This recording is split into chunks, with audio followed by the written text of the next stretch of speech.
Assalamualaikum warahmatullahi wabarakatuh. Saya Nur Basyariah. Saya akan menjawab pertanyaan dari tugas belajar di luar kelas hari ke-10, yaitu temanya adalah eh, Bimba A I U E O Distance Learning kedua. Yang A, jawablah pertanyaan mengenai kegiatan bermain baca-bacaan berikut ini. Satu, jelaskan apa yang dimaksud dengan kegiatan bermain baca-bacaan. Kegiatan bermain baca-bacaan adalah istilah atau sebutan yang ada di kelas Bimba A I U E O untuk kegiatan bermain sambil belajar di kelas Bimba yang berkaitan dengan kegiatan menumbuhkan minat baca anak uh, dan yang akan berdampak pada kemampuan membaca anak secara bertahap. Kedua, jelaskan kegiatan apa saja yang termasuk dalam kegiatan bermain baca-bacaan, yaitu yang pertama mungkin memverbalkan atau memperdengarkan verbal kata. Lalu yang kedua berdialog bimba, lalu yang ketiga bernyanyilah bimba dengan menyisipkan unsur-unsur kata yang bisa diverbalkan, lalu juga berdongeng, bercerita, serta bermain menggunakan media gambar atau jika anak sudah masuk ke tahap atau level yang lanjutan, maka bisa dengan modul baca yang sudah disiapkan secara bertahap. 3.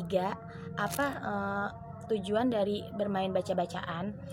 Yaitu tujuan utamanya adalah menumbuhkan karakter minat baca anak usia dini. Lalu ada juga nih tujuan khususnya, yaitu meningkatkan kemampuan baca anak secara bertahap. Keempat, kapan kegiatan bermain baca-bacaan ini dilakukan oleh motivator, yaitu kegiatan baca-bacaan dilakukan pada saat kegiatan inti dalam pertemuan Bimba, yaitu seperti berdialog, berdongeng, pada saat juga bercerita, dan pada saat anak bermain modul bacanya. 5. Mengapa kegiatan bermain baca-bacaan menjadi kegiatan prioritas utama yang harus dilakukan oleh motivator? Yaitu karena kembali kepada Bimba A I U E O yang ingin menumbuhkan minat baca anak-anak usia dini. Maka kegiatan utama atau prioritas yang ada di Bimba dan harus diarahkan oleh motivator adalah bermain baca-bacaan dengan berbagai jenis media dan metode seperti yang tadi sudah saya jelaskan, agar kemampuan baca anak itu akan meningkat dan akhirnya senang membaca dan senang belajar. 6. Apa yang harus dievaluasi oleh motivator ketika anak bermain baca-bacaan? Yang harus dievaluasi oleh motivator yaitu ada dua, yaitu mengevaluasi afeksi anak tersebut setiap saat, melihat apakah anak sudah merasa nyaman dan senang, lalu juga dalam bermain baca-bacaan dengan melihat ekspresi anak, apakah sudah antusias, suka, senang atau belum. Dan yang kedua adalah mengevaluasi kognitif anak setiap 10 menit sekali dengan melihat respon anak pada materi atau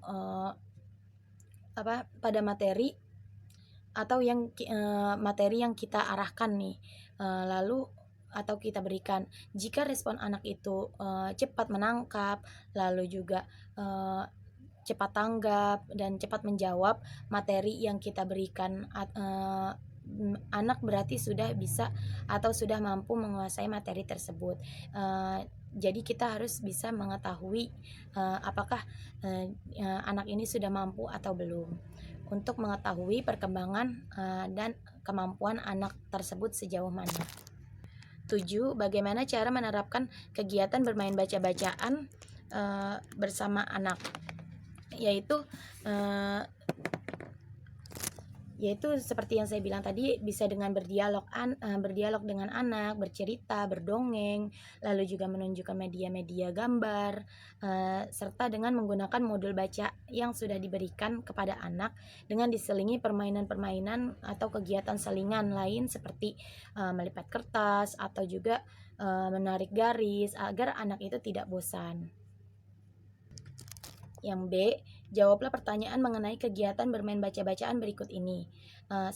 Jelaskan apa yang diketahui mengenai teori jam bandul dan berikan contohnya. Eh, Teori jam bandul ini adalah metode yang digunakan oleh motivator dalam memberikan materi atau mengarahkan kegiatan anak dan memvariasikan kegiatan tersebut di saat bermain baca-bacaan, sehingga anak akan tidak merasa bosan, tidak merasa monoton, dan tetap antusias dalam kegiatannya. Karena anak itu kan konsentrasinya itu pendek, jadi dia cepat bosan karena mungkin kalau motivatornya hanya melakukan atau mengarahkan satu jenis kegiatan saja dalam sekali pertemuan bimba. Contohnya itu adalah di saat kegiatan bermain baca-bacaan, jika kita melihat anak sudah mulai kurang antusias nih membacanya, atau kurang cepat menangkap responnya, mungkin anak tersebut sudah mulai merasa bosan atau merasa lelah gitu dalam melakukan baca-bacaan. Maka motivator dapat mengarahkan anak untuk melakukan kegiatan lain nih sebagai selingan, agar anak tersebut kembali lagi konsentrasinya atau fokusnya, dan mau lagi antusias dalam kegiatan baca-bacaan lagi nanti. Misalnya kegiatan mewarnai atau berdialog umum, lalu juga bisa kayak seperti mewarnai, menggambar gitu, atau bisa juga dengan kegiatan seperti kegiatan matematika atau berhitung, lalu kegiatan tulis, dan kembali lagi kepada kegiatan baca-bacaan setelah kita melihat anak mulai kembali fokus dan antusias. Walaupun kita mengalihkan kegiatannya, tapi kita juga harus memasukkan unsur baca-bacaan nih di dalam kegiatan selingannya. Misalnya kayak saat menulis kita juga bisa mengarahkan untuk membacanya, dan atau mengulang pelajaran-pelajaran atau materi-materi yang sudah pernah dia kerjakan, lalu kita arahkan pada kegiatan prioritasnya nih, kegiatan utamanya yaitu bermain baca-bacaan kembali. Sama seperti gerakan bandul atau jam bandul, karena bandul itu kan bertumpunya pada di tengah. Jadi kalau misalnya di tengah gini, nah jika anak sudah bosan di tengah ini adalah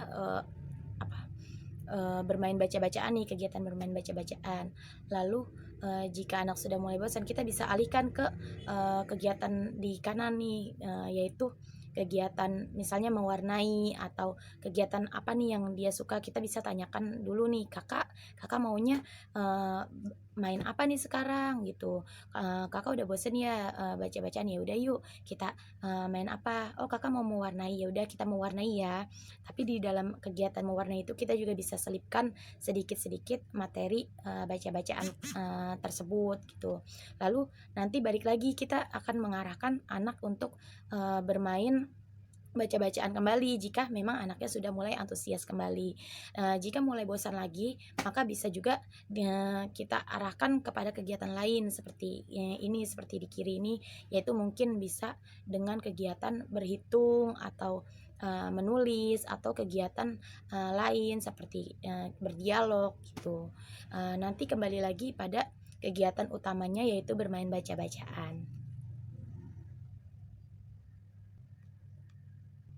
Kedua, apa tujuan dari diterapkannya teori jam bandul?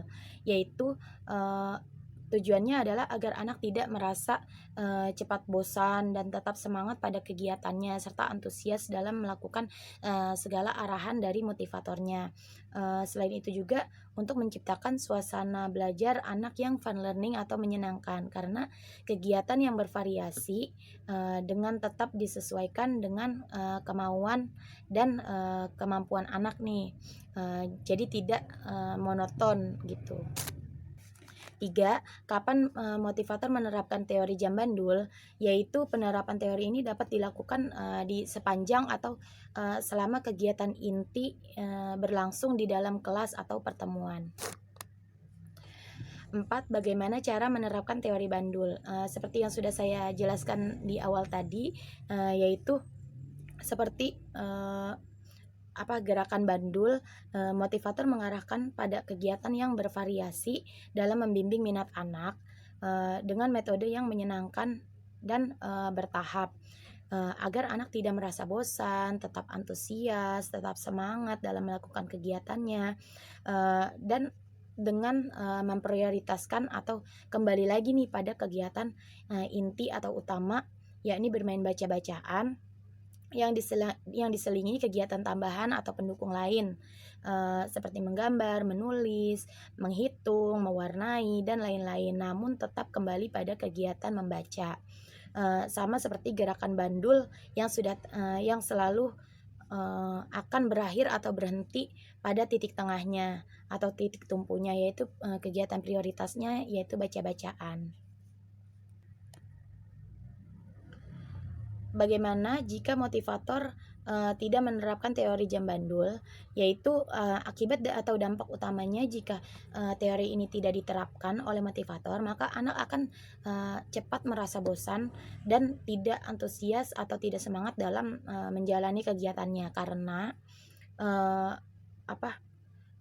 karena kegiatan tersebut yang diarahkan oleh motivator hanya satu kegiatan nih, yaitu kegiatan bermain baca-bacaan, ya, maka anak akan merasa monoton atau itu-itu saja, karena rentang konsentrasi anak itu kan relatif rendah atau pendek.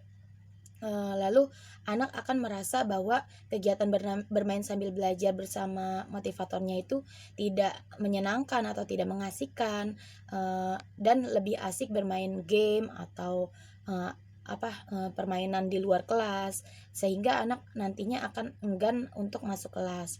Bisa juga anak akan lebih teralihkan pada kegiatan di luar kelas yang diarahkan oleh motivator, karena sudah tidak tertarik lagi nih pada kegiatan yang itu-itu saja.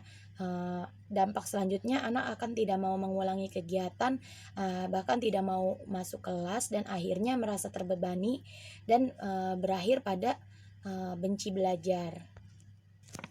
Sekian dari saya. Assalamualaikum warahmatullahi wabarakatuh.